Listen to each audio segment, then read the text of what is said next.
হামজা রাদিয়াল্লাহু আনহু যখন ইসলাম তিনি কবুল করেননি, শিকার করে ফিরছিলেন। হামজা রাদিয়াল্লাহু আনহু সিংহ শিকার করতে পারতেন। সিংহ শিকার, চারটাখানি কথা মনে করছে। এরপর তিনি যখন যাচ্ছিলেন তখন এই দাসী হামজা রাদিয়াল্লাহু আনহুকে বললেন যে আপনি যদি দেখতেন কিভাবে আপনার ভাতিজাকে আবু জেহেল অপমান করলো, তাকে গালিগালাজ করলো, তাকে আঘাত করলো, তাহলে আপনি স্থির থাকতে পারতেন না। হামজা রাদিয়াল্লাহু আনহু তখন বললেন, আওয়া ফাআলা হাযা, সে কি সত্যিই কাজ করেছে? সেই দাসী বলল, বেলা ওয়াল্লাহ, আল্লাহর কসম করে বলছে অবশ্যই সেই কাজ করেছে। হামজা রাদিয়াল্লাহু আনহু বাসার দিকে না গিয়ে দারুন নাদওয়া অর্থাৎ মক্কার ওই যেটা কাবা দেখেন সেখানে গেলেন। সেখানে দেখলেন সেখানে আবু জেহেল তার দলবলকে নিয়ে সেখানে দাঁড়িয়ে আছে। হামজা রাদিয়াল্লাহু আনহু ঘর থেকে নেমেই আবু জেহেলের কলার ধরলেন এবং প্রচণ্ড জোরে একটা ঘুষি দিলেন, প্রচণ্ড জোরে। বলে দেয় আবু জেহেল কিন্তু ওই সময়কার মক্কার রাষ্ট্রনেতা, মক্কার গোত্রের সব গোত্রের কিন্তু বনু মাখজুমের সর্দার। হামজা রাদিয়াল্লাহু আনহু এই কাজটা করলেন এবং বললেন, রুদ্দাহা ইন ইসতাতা'তা, তো যদি ক্ষমতা থাকে আমাকে ঘুষি মেরে ফেরত দে। যদি ক্ষমতা থাকে, রুদ্দাহা ইন ইসতাতা'তা, ক্ষমতা থাকলে আমার গালেও একটা মেরে দেখা, কথাটা তো এরকম আর কি। আবু জেহেল কিছু করতে পারলো না। হামজা রাদিয়াল্লাহু আনহু বললেন, ইন্নী উশহিদু আল্লা ইলাহা ইল্লাল্লাহ ওয়া আকুলু মা ইয়াকুল, আমি সাক্ষ্য দিচ্ছি আল্লাহ ছাড়া কোনো মাবুদ নাই, আমার ভাতিজা যা বলে আমিও তাই বলি। রুদ্দাহা ইন ইসতাতা'তা, যদি তোমার ক্ষমতা থাকে তাহলে আমাকে আঘাত করে দেখাও, আজকে থেকে আমি তার দলে, সে যা বলে আমিও তাই বলি। হামজা রাদিয়াল্লাহু আনহু ছুটলেন তার ভাতিজার দিকে, দারুল আরকামে গিয়ে তাকে পেলেন এবং সেখানে গিয়ে বললেন, ইয়া ইবনে আখি, হে আমার ভাতিজা, কুনতু আনসুরুকা বিল হামিয়া, আমি তোমাকে এর আগে আত্মীয়তার সম্পর্কের জন্য প্রোটেক্ট করতাম, ওয়ালান আনসুরুকা লিল ইসলাম, আর আজকে থেকে আমি তোমাকে ইসলামের জন্য প্রোটেক্ট করবো ইনশাআল্লাহ। এই ঘটনায় রাসূল সাল্লাল্লাহু আলাইহি ওয়াসাল্লাম এত খুশি হয়েছিলেন, তিনি হামজা রাদিয়াল্লাহু আনহুকে একদম বুকে জড়িয়ে ধরে চুমু খাইলেন। আর যখন হামজা রাদিয়াল্লাহু আনহু উহুদের মাঠে শহীদ হন, আমাদের নবীজি অঝোর নয়নে কেঁদেছেন। তার শাহাদাতের দৃশ্য যদি দেখতেন, আমরা যদি দেখতে পারতাম, তাকে বর্ষা নিক্ষেপ করে হত্যা করা হয়েছে, বর্ষাটা তার কলিজা ভেদ করে পিছন দিয়ে বের হয়েছে, চোরাগুপ্তা হামলা চালিয়ে, কারণ সামনে থেকে তাকে মারার ক্ষমতা ছিল না। আজকেও ইসলামকে সামন থেকে শেষ করা এত সহজ না, এই জন্য পিছন থেকে সবসময় চক্রান্ত করতে থাকে এরা, কিভাবে কোথায় কি লাগায় দেওয়া যাবে, কিভাবে কি করা যাবে। আর তার কলিজাটা হিন্দা ছিঁড়ে দাঁত দিয়ে কামড়ানোর চেষ্টা করেছিল। এই হচ্ছে আমাদের শেকড়ের পূর্বপুরুষরা। তাই এই ঘটনাটা উমর রাদিয়াল্লাহু আনহু দেখেছিলেন ওই দিন, এই ঘটনাটা উমর রাদিয়াল্লাহু আনহু দেখলেন এবং বাসায় গিয়ে তিনি চিন্তা করতে থাকলেন যে সব ফাসাদের মূল মনে হয় মুহাম্মদ, এই ব্যক্তিটার কারণেই আরবের মধ্যে বিভক্তি সৃষ্টি হচ্ছে, ফিতনা ফাসাদ সৃষ্টি হচ্ছে। তাহলে আমার করণীয় কি? আমিও তো একটা গোত্রের নেতা, তিনি আদি গোত্রের নেতা ছিলেন, তো তিনি খোলা তরবারি হাতে চললেন, এবার তিনি নবীজিকে হত্যা করলেন।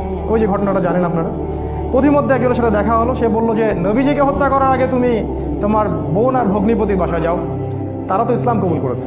তিনি আসলেন, এসে দরজা যখন নক করলেন, দরজার আড়াল থেকে শুনতে পারলেন ভিতরে তিলাওয়াত হচ্ছে কিছু একটা, সূরা তাহা তিলাওয়াত হচ্ছিল। তাহা মা আনজালনা আলাইকাল কুরআনা লিতাশকা ইল্লা তাযকিরাতাল লিমান ইয়াখশা তানজিলাম মিম্মান খালাকাল আরদা ওয়াস সামাওয়াতিল উলা আর রহমান আলাল আরশি ইস্তাওয়া। তিনি দরজা খুলে ঢুকলেন এবং জিজ্ঞাসা করলেন, মা কুনতুম তাকরাউন, তোমরা কি পড়ছিলে? বোন অস্বীকার করলো যে আমি কিছু না, তাহাদ্দাসনা বাইনানা, আমরা পরস্পরে কথা বলছিলাম। তখন তিনি বললেন যে ফালা তাকরিবা কুনতু সামিআতু ইন্নাকুমা সাবাতুমা, তিনি বললেন যে আমি শুনেছি তোমরা দুজনে সাবা হয়ে গেছো, মানে বেদিন হয়ে গেছো, মিথ্যা বলবে না আমার কাছে। তখন তার ভগ্নিপতি বললেন, ইয়া ওমর হাল রাইতা হাক্কান ফি গায়রি দীনি, এই কথাটা বললেন, হে ওমর, তুমি কি ইসলাম ছাড়া অন্য কোনো দিনের মধ্যে হক খুঁজে পেয়েছো? তখন তিনি বুঝতে পারলেন সত্যি সত্যি ইসলাম কবুল করেছে।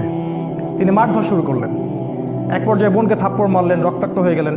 এবং তার বোন তখন তার নাকের উপরেই বললেন যে শাহিদতু আল্লা ইলাহা ইল্লাল্লাহ ওয়া আন্না মুহাম্মাদান আবদুহু ওয়া রাসূলুহু ইফআল মা শি'তা, তোমার যা ইচ্ছা তুমি তাই করো, আমি সাক্ষ্য দিচ্ছি আমরা যে আল্লাহ ছাড়া কোনো ইলাহ নাই এবং মুহাম্মদ আল্লাহর রাসূল সাল্লাল্লাহু আলাইহি ওয়াসাল্লাম। উমর রাদিয়াল্লাহু আনহু ঠান্ডা হলেন এবং যেহেতু বোনকে মারছেন, একটা ভালোবাসা তো কাজ করে, মাথা যখন ঠান্ডা হলো তিনি জিজ্ঞাসা করলেন যে তোমরা কি পড়ছিলে?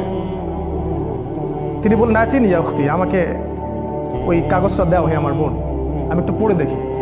প্রথমে তিনি দিতে চান নাই, পরে তার ভগ্নিপতি বললেন, তার স্বামী তাকে বললেন যে ইশারা করলেন তাকে দেও, কারণ তারা জানতেন উমর রাদিয়াল্লাহু আনহু একজন স্বচ্ছ মনের মানুষ ছিলেন, মানে হয় হকের পক্ষে নাহলে বাতিলের পক্ষে, মন একদম ফ্রেশ, ভিতরে কোনো প্যাচ নাই, মানে আমাদের মতো না কিন্তু কিছু কিছু হকে আবার কিছু কিছু বাতিলে দেখেন না সুবিধা খোঁজে, আজকে যদি অনুকূল থাকে তাইলে প্রতিকূল থাকলে নাই, এই টাইপের ছিলেন, একদম স্ট্রেট ফরওয়ার্ড যে আমি হয় এদিকে আছি না এদিকে।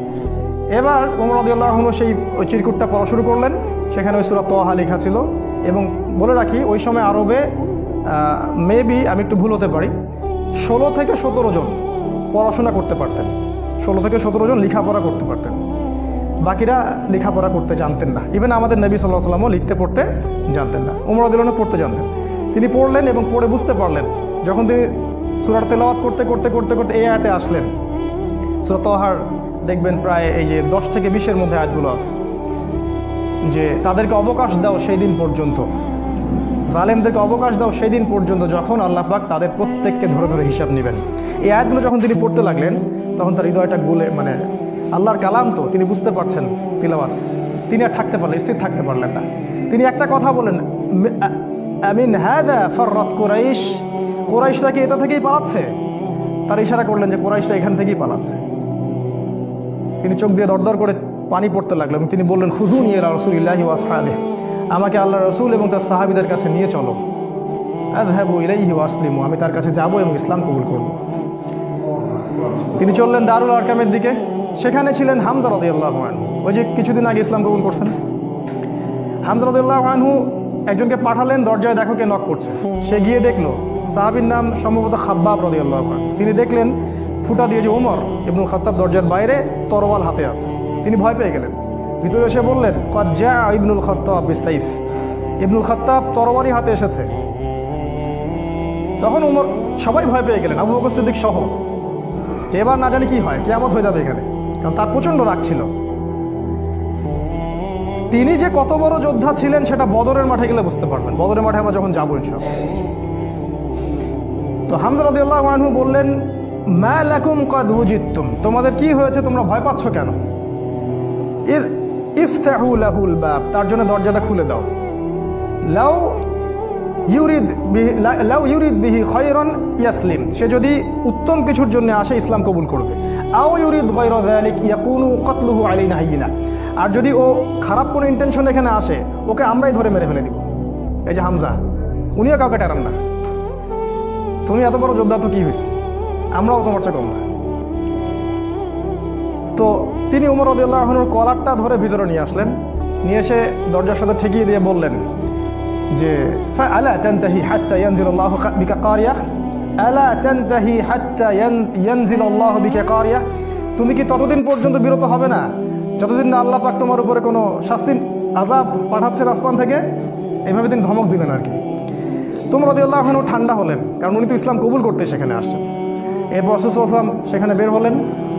তিনি রাসূলের সামনে দাঁড়িয়ে, ওমর ইবনুল খাত্তাব রাসূল সাল্লাল্লাহু আলাইহি ওয়াসাল্লামের সামনে দাঁড়িয়ে বললেন, ইয়া রাসূলুল্লাহ, হে আল্লাহর রাসূল, জিতুকা উমিনু বিল্লাহি ওয়া রাসূলিহি, আমি আল্লাহ এবং তার রাসূলের প্রতি ঈমানদার হয়েই এখানে এসেছি। ওয়া বিমা জিতা বিহি মিন ইনদিল্লাহ, এবং আপনি আল্লাহর পক্ষ থেকে যে কিতাব নিয়ে আসছেন তার প্রতি ঈমানদার হয়েই আমি এখানে আসছি। কালিমা সাক্ষ্য দিলেন, রাসূলকে বুক ভরে বললেন যে এর আগ পর্যন্ত আমি ইসলামের যে বিরোধিতা করেছি, আজকের পর থেকে আমি ইসলামের পক্ষে শক্তি হয়ে কাজ করবো ইনশাআল্লাহ। আর তোমরা ইসলাম আমার আগে কবুল করে যত নেকি কামাই করেছো, আজকে থেকে ইনশাআল্লাহ আমি তোমাদেরকে টক্কর দিব ইনশাআল্লাহ। তিনি ঘর থেকে বের হয়ে গেলেন, প্রথমে গেলেন আবু জেহেলের বাসায়। আবু জেহেলের বাসায় নক করে বললেন, হাল আলিমতা আন্নী ক্বাদ আসলামতু, তুমি কি জানো যে আমি ইসলাম কবুল করেছি? বুকের পাঠা দেখছেন, দিন পালন করে বাসায় বলতেই পারে না যে আমি কোরআন সুন্নাহ ফলো করছি, আমি দিন পালন করছি। বাপের ভয়, মায়ের ভয়, সরকারের ভয়, নেতা খেতার ভয়, কত ভয়। আমাদের বাপদাদাই কি আসলে এরকম ছিলেন? তিনি আবু জেহেলের বাসায় গিয়ে বললেন, তুমি কি হাল আলিমতা আন্নী ক্বাদ আসলামতু, আবু জেহেল তুমি কি জানলা যে আমি ইসলাম কবুল করছি? আবু জেহেল আকাশ থেকে পড়লো, হাল ফাআলতা হাদা, তুমি কি সত্যি এটা করেছো? লা তাফআল, এটা করিও না। ও ভয় পেয়ে যাচ্ছে, কারণ এ তো ইসলামে গেলে খবর আছে আমাদের। তখন উনি চোখ মুখ বড় করে বলেছিলেন, বাল ফাআলতু, আমি অবশ্যই ইসলাম কবুল করেছি। এরপরে গেলেন ওয়ালিদ বিন মুগীরার বাসায়, ওখানে একই কথা বললেন।